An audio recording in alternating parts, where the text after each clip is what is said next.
What if the stillest thing in a room to artwork on the wall wasn't still at all? Picture a quiet house at midnight. The fridge clicks, a pipe ticks. You look up to find the shadow inside a painting shifted by a breath. If someone in there turned just enough to notice you back. Tonight we step into stories of canvases and prints that don't merely hang, they behave. We start with two of the most whispered about. #10 The Anguished Man. The short version sounds like an urban legend.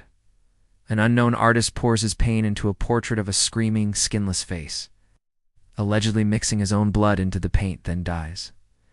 Decades later, the canvas surfaces in northern England. The new owner, Sean, doesn't mount it so much as babysit it. Doors that were shut stand ajar, cigarette smoke curls through a home where nobody smokes, and at night a rasping breath hovers by the bed. But the detail that upgrades goosebumps to cold fear is this. People swear the figure inside the painting slightly changes its head angle, the weight of its shadows, the way the mouth gapes between one glance and the next. If you've never seen this piece, imagine a face that looks peeled, as if emotion burned away the skin. Raw reds, bruised blues, and a suffocating orange background press forward like heat. It's a portrait of pain caught mid-scream, and that's what makes the motion stories feel hideously plausible. When an image already looks alive with agony, your brain expects it to move. Sean claims the disturbances escalated when the painting was left uncovered. Footsteps in an empty hallway, whispers collecting over his left shoulder, family dog refusing to cross the threshold of the room where the canvas leaned. Being a 21st century human, he set up a camera. He didn't capture a blockbuster levitation scene, but he says he did see the canvas creak and the figure appear marginally different across. Frames as if the entire image had exhaled and then retensed. He also noticed patterns. The more attention the painting received, the busier the house felt. Skeptics point out that canvases do move. Fabric flexes with changes in heat and humidity. Thick oil can craze and subtly shift. A loose stretcher or sloppy hanging job lets the surface breathe. Those are real physical facts, exactly the sort of reasonable sentences you repeat to yourself at 2 a.m. if you want to sleep. But there's a second layer that pushes this work into folklore. Multiple visitors, including people who had no idea about the painting's reputation, reported a sense of being leaned toward, like a person stepping too close in an elevator. One friend paused in front of it and asked if someone else was in the house, because they felt a figure standing in the corner. The moment they said it aloud, they backed away, rubbing their arms, and left the room. Is that movement in the straightforward ruler and clipboard sense? Probably not. But we don't live with rulers. We live with nerves. There's a very American analogy. Store mannequins. Walk past one a dozen times, never noticing, and then suddenly you're sure its eyes angled differently. Maybe the shadow shifted. Maybe your own perspective did. But in that 1 second, your gut tells you something inside. Plastic changed its mind. Now trade the blazer for a howling, flayed face on a canvas in your own home, and the unease spikes. Collectors love this piece because it checks so many boxes. A tragic origin, disturbing imagery, environmental oddities. And then the central clay motion, scream that flexes wider, a head that tilts just enough to check whether you're still watching. The skeptics can talk about lamps and parallax. Believers talk about waking in the night to find the painting had been facing them more directly than it had before. Both are compelling. Only one keeps you awake long after the lights go out. Number 9, The Crying Boy, where that painting is unique and hidden. The next one was everywhere. In the 1970s and 80s, prints of a child's tear-streaked face hung in thousands of homes across Britain and Europe. The boy's eyes are glassy, cheeks streaked with tears, lips trembling in a way that tugs pity and discomfort at the same time. Too many buyers, it was sentimental kitsch. Too firefighters, it became a curse. After a series of house fires, reports surfaced that amid the wreckage, one item often survived intact.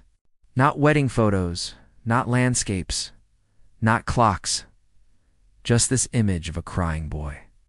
Suit streaked, sometimes frame cracked, but still there. The tabloids ran with it. Soon the legend was that the painting itself attracted fire, or else refused to burn. Technically, skeptics had an answer. The prints were coated in fire-retardant varnish, hung on sturdy cords, and placed in living rooms where airflow can burn unevenly. Fair points, but logic didn't stop the stories. Families claimed the boy's eyes followed them as they moved around the room. Children doing homework under its watch felt stared at until they squirmed. Adults swore the eyelids looked swollen after storms, the mouth trembling more on days when the house already felt tense.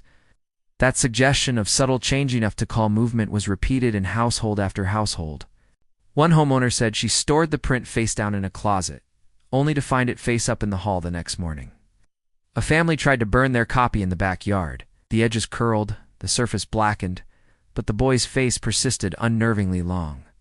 Someone watching said, "He's too sad to die," and though it was a joke, nobody laughed comfortably. In the U.S., the print became thrift store fodder, then ironic dorm room, but even there, the stories grew. A college roommate swore the frame tilted itself on the wall. Another claimed the boy's pupils had shifted overnight. None of that proves anything in a courtroom sense. But folklore doesn't need court, it just needs shivers. The psychological explanation is straightforward. Humans are wired to read faces with extraordinary sensitivity. A slight change in lighting or your angle of view is enough to convince you a portrait has shifted expression. And when the face is already filled with wet eyes and trembling lips, those shifts hit harder. Once you know the legend that the boy's picture moves, survives, even curses you, don't look at him neutrally again. You look waiting for him to blink. So does the crying boy move. Probably not in any laboratory way, but if you measure the world in goosebumps instead of millimeters, then yes, it moves. It looks, and looking is sometimes all the horror you need. You don't need a poltergeist to make art feel alive. You need a canvas, a rumor, and a human brain tuned to catch the smallest of shifts. These two works, one screaming, one weeping, prove that when enough people swear a painting has moved, the haunting is already real. Number 8. The Hands Resist Him in 1972. Artist Bill Stoneham painted what would become one of the most infamous works of interactive art in modern American history. The painting features a young boy standing before a glass door, flanked by a collection of dolls and faceless figures whose eyes seem to watch your every move. The boy's expression is ambiguous, part curiosity, part unease while. The hands behind the door appear to resist some unseen force. The name itself, The Hands Resist Him, evokes tension, almost daring the viewer to decipher what exactly is happening. Initially, the painting hung in a gallery in Los Angeles. Overlooked by critics and patrons, admired for its surreal composition more than feared. That all changed decades later, when the painting was put on eBay. Its online description included warnings from the owner. This painting has a history of moving on its own, of watching people in the room. Don't let your pets near it, they sense it. Almost immediately, the listing went viral. Collectors and paranormal enthusiasts alike were intrigued. People who bought the painting reported eerie occurrences almost immediately. One owner described how, in the middle of the night, the figure's position seemed subtly different.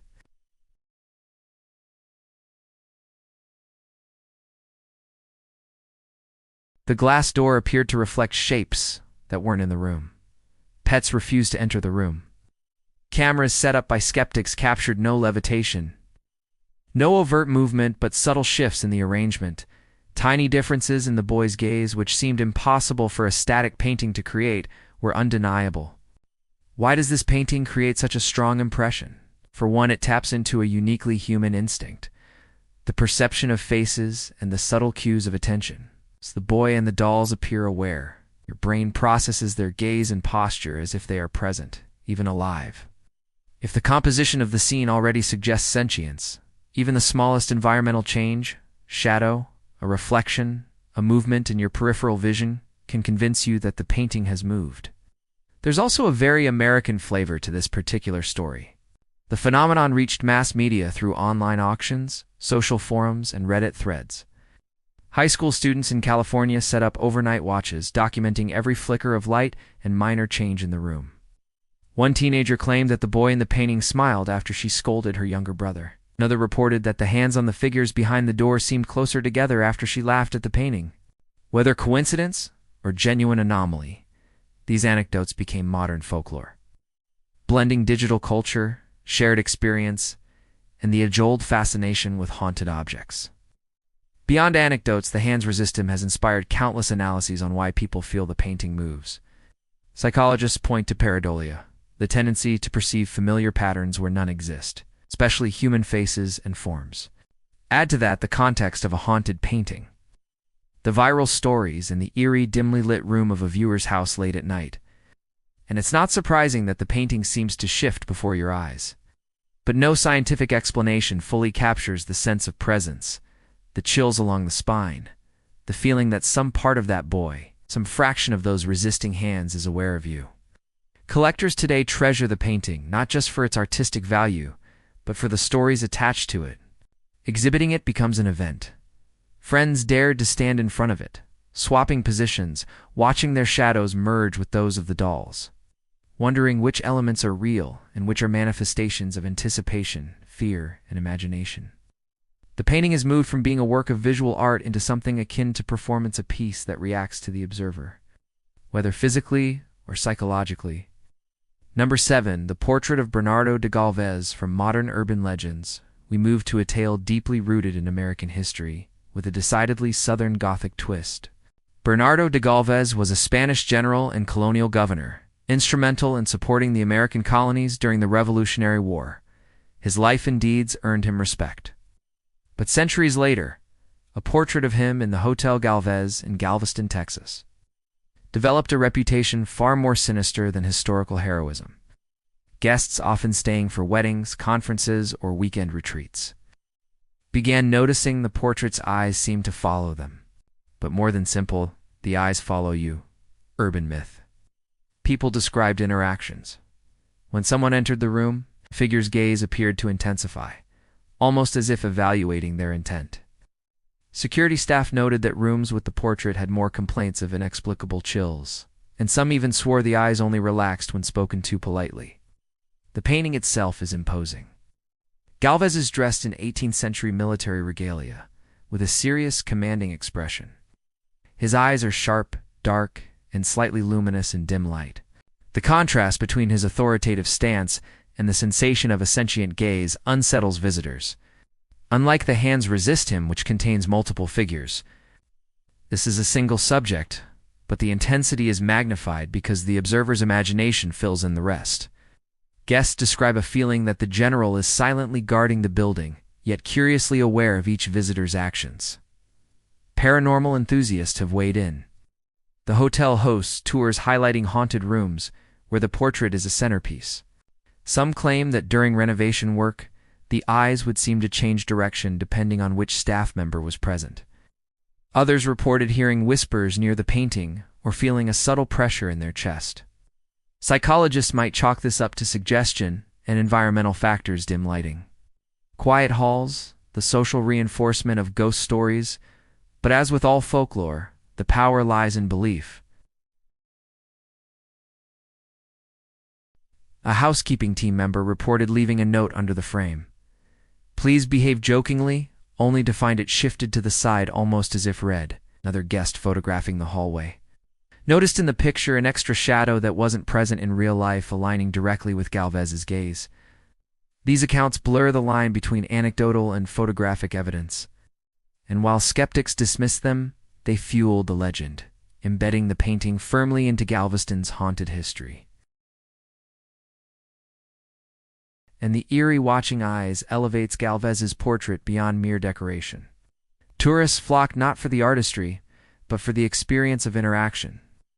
The thrill of being watched by someone who has been dead for centuries.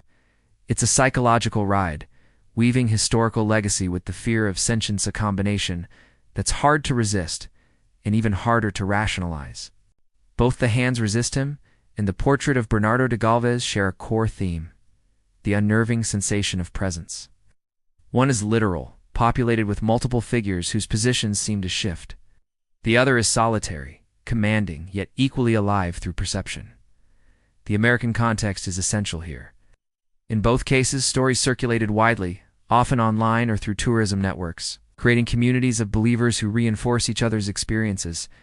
One person's minor detail becomes amplified by social retelling, which in turn strengthens the perception that the paintings truly move. Beyond social proof, there's a technical fascination. Artists like Stoneham use layers of paint, glazes, and reflective surfaces to create depth that almost tricks the eye into seeing movement. Similarly, classical portraiture, with its mastery of light, shadow, and gaze, can give the illusion of a sentient presence. Combine that with psychology and low lighting, and the human brain interprets the scene as alive. It's part artistry, part physiology, and all-encompassing when fear is the lens. Even in mundane American homes, replicas or prints of these paintings have sparked minor disturbances. College students, late-night watchers, and collectors report cameras capturing unexplained shadows, slight tilts in frames, and fleeting images and reflections. It's a phenomenon that's as much about expectation as it is about actual movement. But as anyone who has lain awake at 3 a.m., staring at a painting will tell you, expectation can feel indistinguishable from reality. In museums or galleries, the effect is moderated by crowds, bright lighting, and formal context. In personal spaces or quiet hotel halls, it's amplified. The brain leans into the narrative. In America, where ghost stories and haunted houses are part of the cultural fabric, the context makes the movement almost inevitable. The paintings respond to our attention, not physically, but psychologically, and the results are remarkably similar. So what lessons emerge from these two examples? Art does more than represent. It interacts. Whether through subtle optical illusions, deliberate artist techniques, or simply the observer's heightened attention, paintings can evoke sensations of movement, presence, and sentience. And in modern America, where digital sharing and viral stories magnify experience, a painting that moves or seems to becomes a legend overnight. From eBay auctions to hotel hallways, these works illustrate the power of perception, fear, and cultural storytelling. Both The Hands Resist Him and the portrait of Bernardo de Galvez blur boundaries between reality and imagination. One tests the edges of supernatural fear in a domestic setting. The other commands authority from historical reverence, yet both exploit the primal instinct to respond to gaze and movement. In essence, they are less about actual motion and more about the motion they create in our minds, the creeping awareness that you are not alone. Even when the figures remain static, and for those who have seen them firsthand, the experience often transforms them. A casual glance becomes a study in observation. A quiet moment in a hotel corridor becomes an encounter with history and horror simultaneously. Stories accumulate, legends flourish. And these two paintings secure their spots not just in the art world but in the realm of the eerily unforgettable. Number 6, The Awakening. The first of these is The Awakening, a haunting piece whose history intertwines with the American fascination with the uncanny. Painted in the early 20th century by an artist whose name has faded from common memory, this work depicts a solitary figure emerging from a shadowy background, eyes half-lidded, lips slightly parted as if caught in a perpetual moment between sleep and consciousness. The effect is unnerving. The figure seems aware of the observer, and over time, reports began to surface that the painting's expression and sometimes even posture appeared to change when viewed from different angles. Museum curators in New York and Chicago initially dismissed the phenomenon. Patrons would report shifts in the figure's stance, or that the eyes seemed to follow them down long gallery halls. Skeptics suggested lighting changes, refraction, and the natural tendency of humans to perceive motion where none exists. Yet the sheer consistency and volume of reports could not be ignored. Staff started to document visitor accounts and notice patterns. Individuals alone in the gallery reported far more pronounced effects than those in groups, suggesting that attention and isolation heightened perception.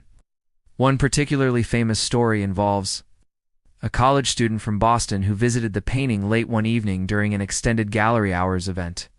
She described standing before The Awakening, notebook in hand, intending to sketch the figure, when she felt a chill run down her spine. Over the course of 10 minutes, she claimed the figure's head subtly tilted, eyes brightened, and a hand that had appeared to rest limply at the side seemed to lift slightly. When other students entered the gallery moments later, the figure appeared once again, static and unchanged.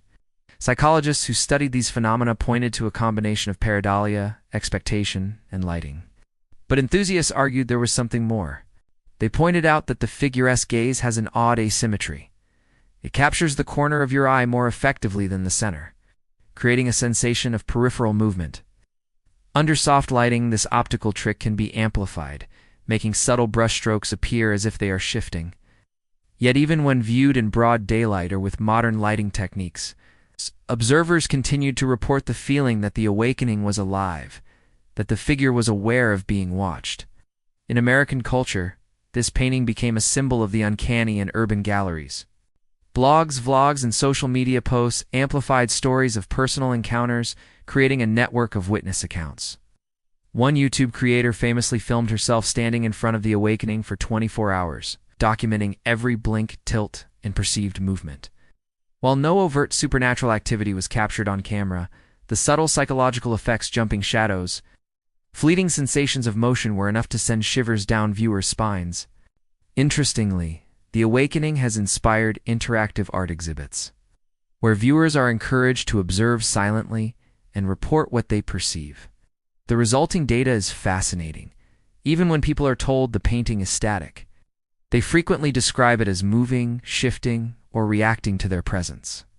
The painting itself becomes a mirror of human expectation and fear, demonstrating that sometimes what terrifies us most isn't actual movement, but the compelling illusion of it. Number 5. Man proposes, God disposes. From the eerie awakening of a solitary figure, we turn to Man proposes, God disposes, a work of grandeur and dread by Thomas Cole. Part of his series on the destructive power of nature, the painting depicts the aftermath of a catastrophic shipwreck, with icy waters, shattered ships, and the skeletal remains of humans strewn across the frozen scene. At first glance, it's a study in dramatic composition and technical skill, but those who spend time observing begin to notice that the figures seem almost alive.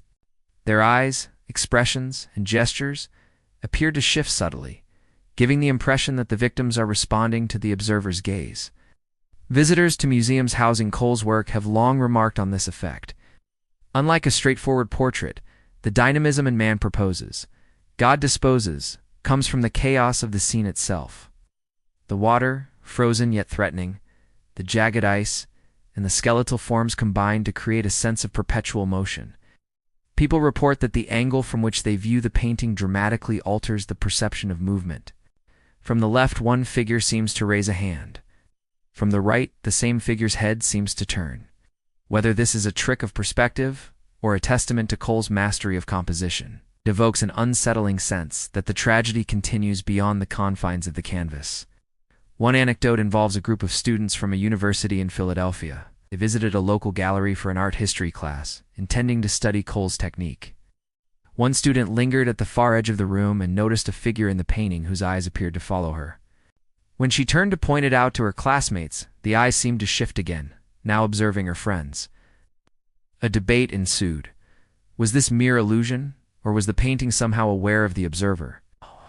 The discussion itself, coupled with the psychological tension, created an experience that felt interactive and alive.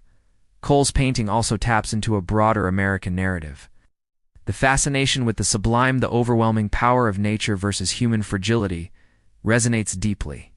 It's a reminder of our vulnerability, and the subtle shifts perceived in the figures' positions or gaze intensify that fear. The narrative of catastrophe, combined with optical depth, creates a psychological interplay. The painting doesn't move, but it convinces the mind that it does. In a culture that reveres history and storytelling, Man proposes, God disposes becomes more than art. It becomes an experiential phenomenon, compelling observers to confront both mortality and perception. The idea that a painting can move through observer interaction, ISNT, unique to modern viral sensations, like The Hands Resist Him, historical works like Cole's demonstrate that this is an enduring human experience. Over time, stories accumulate. Visitors noticing shifts in expressions, subtle differences in figure placement, shadows that align oddly. These experiences, whether physically real or psychologically constructed, reinforce the painting's reputation. Museums even began to document visitor accounts more formally, not to validate supernatural claims, but to understand the powerful effect art can have on human perception. Another layer of engagement comes from photographic documentation. When visitors attempt to capture the scene, they frequently notice discrepancies between what they saw with the naked eye and what appears in the photograph. A hand that seemed to be raised may appear lowered. The head of a skeletal figure may seem turned. These differences are often attributed to perspective, lighting, and angle, yet they serve to deepen the sense that the painting is alive, reacting in real time to the observer's attention. American cultural sensibilities amplify these experiences. The intersection of natural disaster, human fragility, and psychological response taps into both historical awareness and primal fear. Museums in the United States often use Cole's work as a teaching tool, not only for technique, but for understanding the sublime and the interactive nature of perception.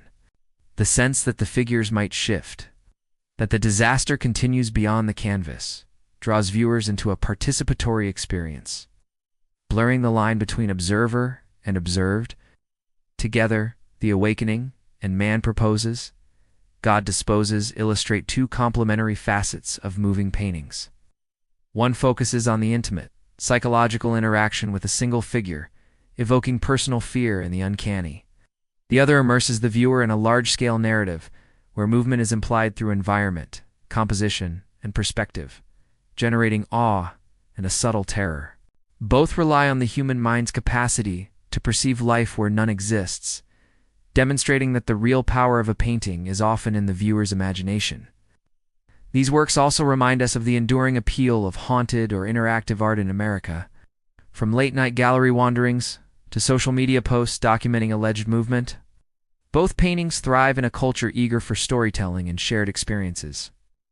The eerie sensation, whether literal or imagined, becomes a communal phenomenon, passed from observer to observer, and amplified by narrative context. In terms of technique, both artists achieve these effects through mastery of light, shadow, and composition. The Awakening uses subtle gradients and eye placement to suggest sentience. Cole's dramatic use of environmental elements creates the illusion of movement and shifting forms. In both cases, the artwork invites prolonged observation, ensuring that the viewer's mind fills in gaps, interprets subtle cues, and ultimately experiences the uncanny sensation of movement. Finally, these paintings challenge the observer to consider the boundaries between perception and reality. They engage deeply with human psychology, using artistry to evoke fear, curiosity, and fascination. The reports of movement, though often debated, underscore an essential truth about art. It is a living dialogue between creator and audience. Whether through suggestion, optical illusion, or the sheer power of narrative, The Awakening and Man Proposes, God Disposes captivate viewers in ways that static imagery rarely does, proving that, even centuries apart, the allure of moving art remains potent and profoundly human. Number 4. The Scream. No discussion of unsettling. Moving paintings can ignore Edvard Munch's The Scream.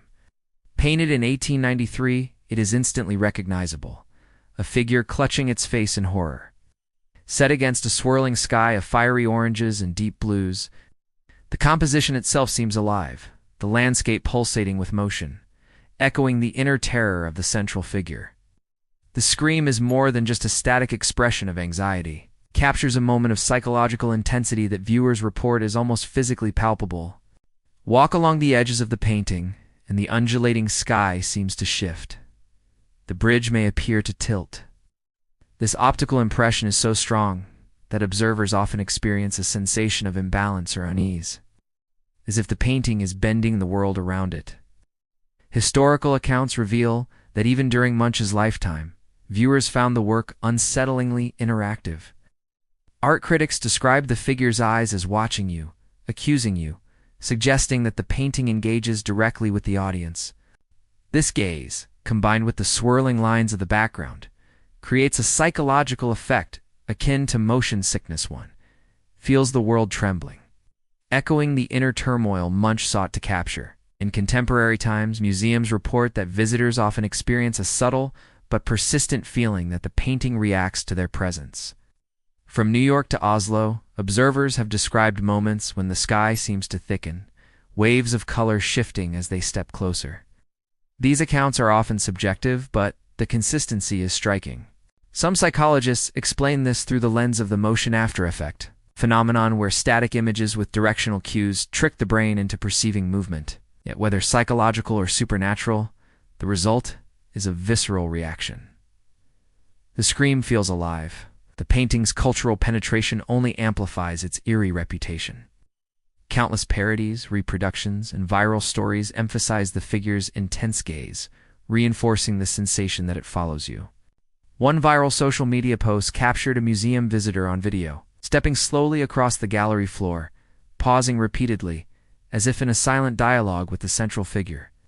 Friends watching the clip claimed the figure's posture seemed to shift ever so slightly, an optical illusion heightened by the recording. The line between perception and reality blurs, making the scream not just a painting but an experience, one that provokes unease and fascination in equal measure. The genius of Munch's composition lies in the deliberate use of line and color to convey motion. The figure's elongated, exaggerated form, combined with the turbulent sky, produces a dynamic visual rhythm. Even though the paint is dry and fixed, the observer's eye cannot rest. It is compelled to follow the curves, the swirls, the undulating horizon. It is a dance of perception, an illusion of movement designed to pull viewers into the central figure's terror. Beyond the technical mastery, there's a deeper psychological layer.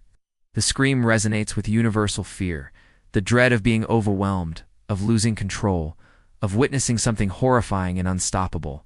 This existential panic, projected through Munch's artistic vision, is amplified by the painting's perceived movement.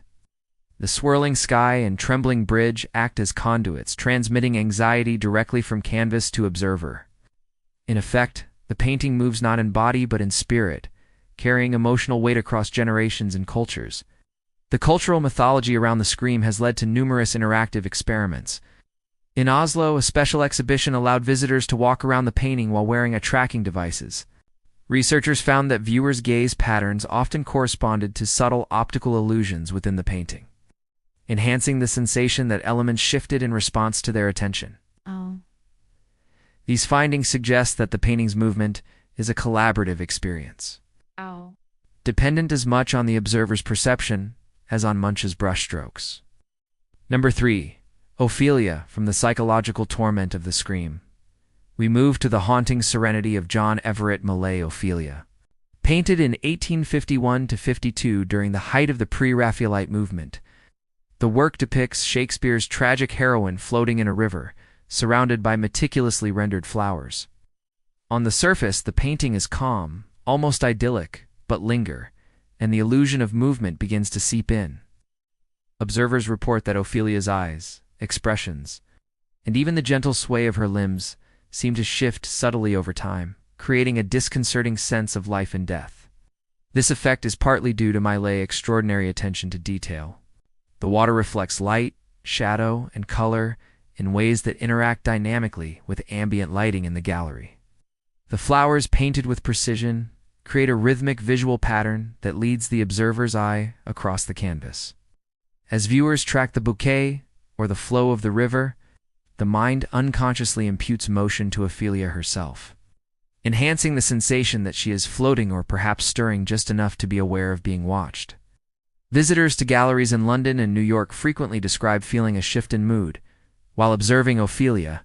Stand too close, and her expression appears almost conscious, a faint awareness of the tragic narrative surrounding her.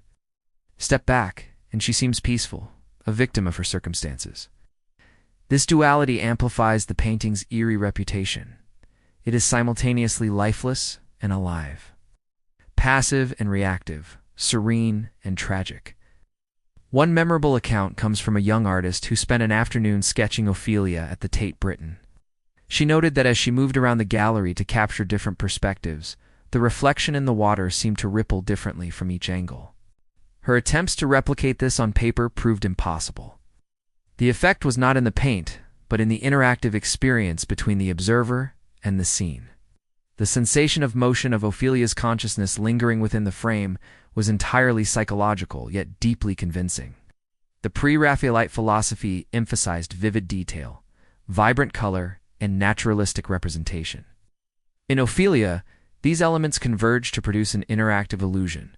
The more carefully one observes, the more the painting responds. It is a testament to Millais' skill that a static image could evoke such dynamic engagement, suggesting life and death narrative in stillness and motion where none exists. Cultural engagement has further magnified Ophelia's reputation. Literature enthusiasts, social media storytellers, and YouTube creators have all contributed to a growing corpus of experiences describing the painting as alive. Anecdotes abound, a viewer noting the flicker of the water as Ophelia's fingers graze a lily. A group of students swearing the tilt of her head changed when they circled the canvas, while skeptics point to light reflection and optical illusion. The consensus among enthusiasts is that the painting exerts a subtle, almost hypnotic influence, making observers complicit in the narrative of Ophelia's demise. In American culture, Ophelia is often invoked as an example of art that transcends mere depiction. Exhibitions frequently pair the painting with interactive lighting or ambient sound to heighten the immersive effect. Visitors often leave with a lingering sense of unease, an almost imperceptible awareness that the heroine is still floating somewhere just beyond the canvas. The sensation of movement is central to this experience. It's not that Ophelia physically shifts, but that the mind interprets the minute cues Millet embedded, creating the impression of life within stillness. Both the scream and Ophelia rely on perception as a medium. In Munch's work, the sky, bridge, and figure interact to provoke existential fear. In Millet painting, water, flowers, and the heroine's posture create a delicate, tragic animation. In each case, the observer's attention is not passive. It actively shapes the experience, making the painting's movement a collaborative illusion. Social media stories, museum accounts, and personal anecdotes converge to create a cultural narrative. These paintings move not because of the brushstrokes themselves, but because the human mind interprets them as alive. Interestingly, both works demonstrate that movement in art can be achieved through entirely different mechanisms. Munch employs abstraction, color, and emotional intensity to produce kinetic sensation, whereas Millet uses detailed realism and environmental interaction to produce a subtler, more haunting effect. Yet the outcome is similar. Observers experience a painting that seems aware, responsive, and alive, blurring the line between art and psychological phenomenon. For those who have encountered these paintings in person, the experience is transformative. The scream provokes visceral, immediate reactions, heart rate increases, unease, a sense of trembling air. Ophelia seduces the viewer into quiet contemplation. The faintest suggestion of life and death, a narrative unfolding imperceptibly. Both leave impressions that linger long after leaving the gallery, demonstrating that the true power of art lies not in pigment alone, but in the interactive, interpretive dance between observer and image. Across galleries in the United States and Europe, curators have begun to study these effects more systematically. Light conditions, viewer positioning, and ambient context all influence the perceived motion. For example, a single spotlight angle can cause Ophelia's reflection in the water to shift. While the curvature of Munch's bridge lines can make the viewer feel the sky's rotation, these environmental factors, combined with the painting's intrinsic design, create an immersive, moving experience that is impossible to replicate in digital reproductions, a fact many Americans attest to after visiting exhibitions in New York, Boston, and Chicago. What emerges from examining the Scream and Ophelia is a deeper understanding of how human perception interacts with art. Motion is not always literal. It is often an emergent property, arising from carefully orchestrated cues that exploit the brain's pattern recognition systems. Both Munch and Millet, through different methods, understood this interplay. The artist does not merely depict reality, but collaborates with the observer to conjure a dynamic experience. Ultimately, these two paintings exemplify why moving art captivates audiences worldwide. The Scream terrifies, Ophelia haunts. One provokes immediate physiological responses, the other evokes a slow, creeping psychological engagement. Yet both succeed because they engage with the observer on a fundamental level, prompting the brain to animate the inanimate, to breathe life into pigment and canvas. They illustrate that motion in art is as much about the viewer as the creator, a shared experience spanning centuries and continents.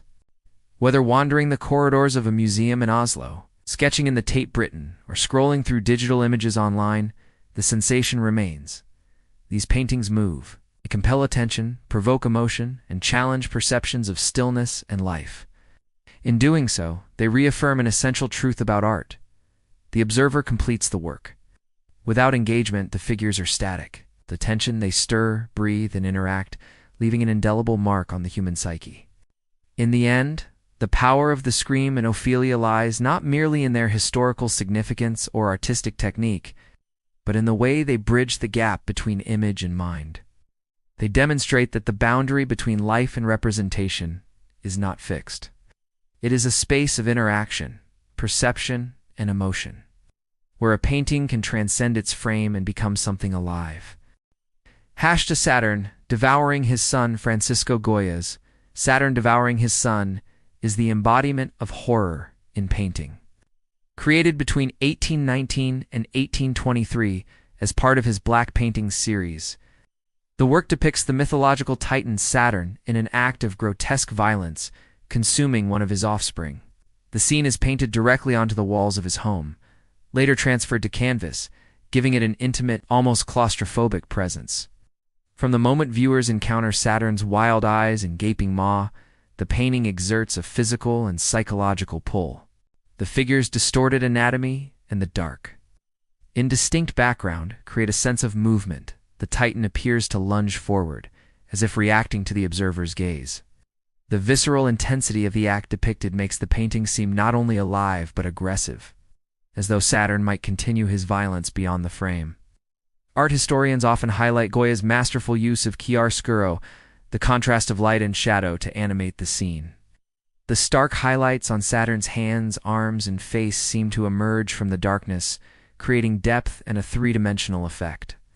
Observers frequently report that the figure's posture seems to shift slightly with their own movements, a perceptual trick reinforced by the lack of defined boundaries in the background. Shadows swirl and merge, giving the impression that Saturn is in motion, devouring endlessly.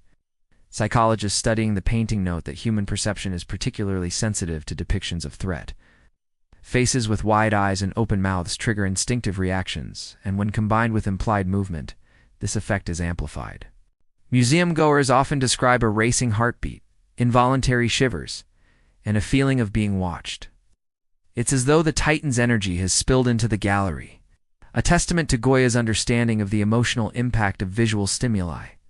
The painting's reputation as moving extends beyond perception. Accounts from viewers suggest that the figure's gaze can seem to follow them around the room, especially under varied lighting conditions. Some visitors to the Prado Museum have remarked that Saturn's arm appears to extend slightly as they shift their position, an effect created by the angled brushwork and the mind's natural inclination to interpret depth as motion. In essence, Goya captured kinetic horror without a single frame of actual animation. His paintbrush did what film could later only imitate. American audiences, encountering reproductions or exhibitions, often react with astonishment. Horror enthusiasts and art students alike report that even printed copies evoke a subtle sense of motion, and the image is frequently cited in discussions of psychologically interactive art. The painting's fame in pop culture as a symbol of terror, paternal horror, in the darkest corners of the human psyche has cemented its status as a masterpiece that literally moves viewers on an emotional and perceptual level. The narrative content of Saturn Devouring His Son adds another layer to its power. The mythological story is well known. Saturn, warned that one of his children would overthrow him, resorts to consuming them all. This existential dread is mirrored in the viewer's experience of the painting. The titan's ferocity is projected outward, implicating the observer in the act, forcing a confrontation with the darker aspects of human nature. The combination of myth, psychological tension, and perceptual illusion makes Goya's work a landmark in moving paintings, a dark echo that resonates across centuries. Number 1. The Night Watch. Finally, we arrive at the pinnacle of this unsettling countdown. Rembrandt's The Night Watch, painted in 1642.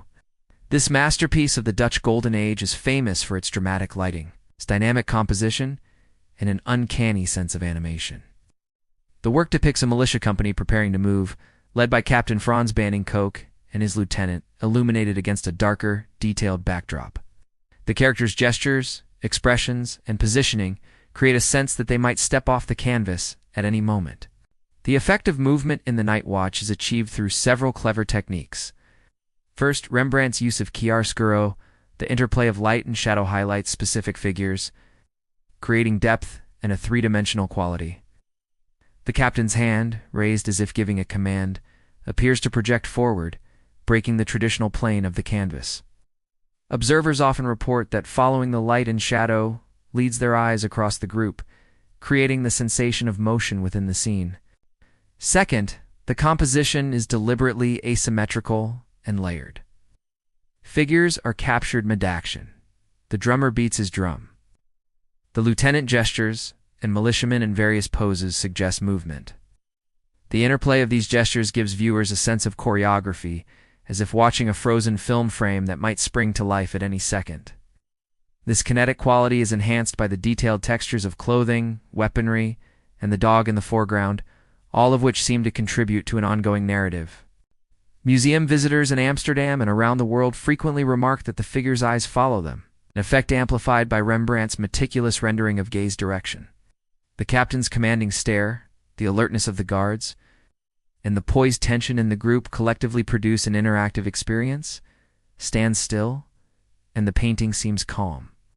Step closer, and the figure's energy intensifies, their attention seemingly synchronized with the observer. Interestingly, the painting's nickname, the Night Watch, is itself misleading.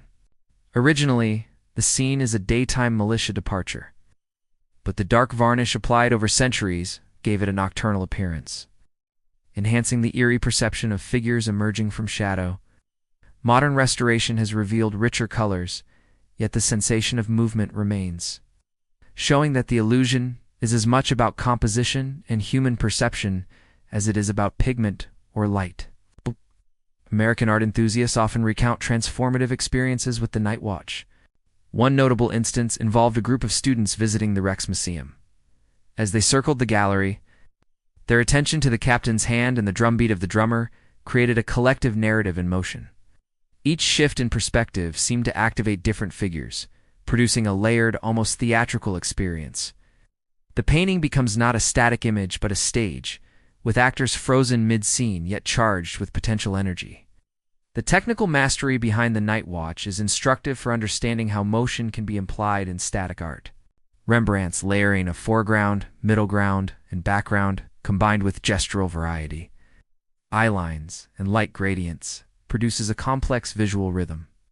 The viewer's gaze naturally moves from one figure to another, interpreting gestures, expressions, and spatial relationships as dynamic. In essence, the observer completes the painting, animating the militia company through attention and perception. Beyond perceptual illusion, the painting carries historical resonance.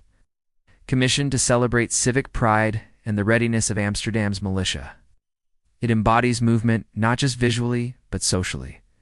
It depicts a company preparing to march, inherently implying action.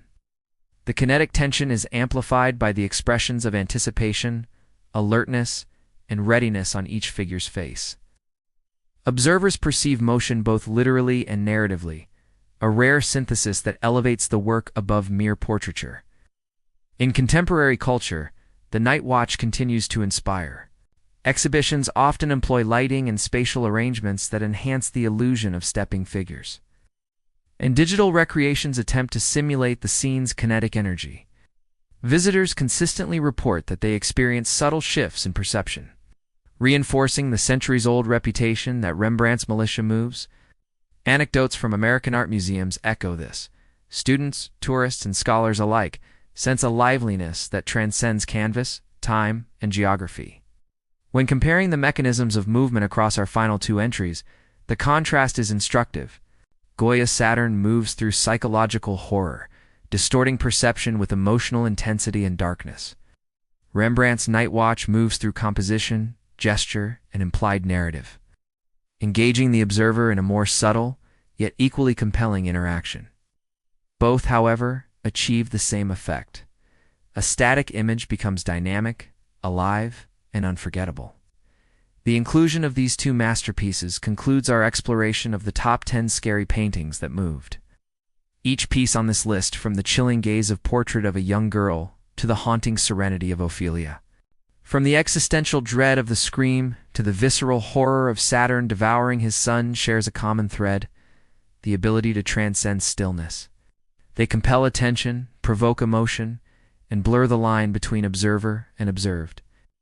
As viewers, our experience of these works is a testament to the interactive nature of art. The paintings move because we look, because we perceive, because our minds interpret, imagine, and complete what is suggested. In this way, the observer is an active participant, a collaborator in the eerie dance of pigment and perception. Without our engagement, the figures remain still. With it, they come alive, leaving indelible impressions that linger long after we leave the gallery. If you enjoyed exploring these masterpieces and the uncanny feeling that art can move, there's more to discover. Each painting invites us to reflect on the power of visual storytelling, the mechanics of perception, and the way art manipulates emotion and expectation. From Goya's terrifying Titan to Rembrandt's animated Militia, these works challenge our understanding of motion, stillness, and the boundaries of imagination. So next time you stand before a canvas, remember, the brushstrokes, the shadows, the gestures, they are not merely paint on canvas. They are invitations to witness life where there is none, to experience motion where there is stillness, and to feel the shiver of fear, awe, or wonder that makes art eternal. If you like this video, don't forget to hit like and share to help YouTube spread these fascinating stories. Share it with friends who love art, history, or a good scare. They might be amazed by the hidden life in these paintings. And if you haven't yet, click subscribe so you won't miss any of our explorations into the most captivating, mysterious, and moving art around the world. Hit the join button to become a channel member and unlock extra perks like behind-the-scenes content, extended history lessons, or exclusive analysis. Finally, if you want to support the channel directly, use the Super Thanks feature below the video. Every contribution helps us continue uncovering the secrets that bring art to life. We'll see you in the next thrilling journey into the uncanny and the extraordinary world of moving art.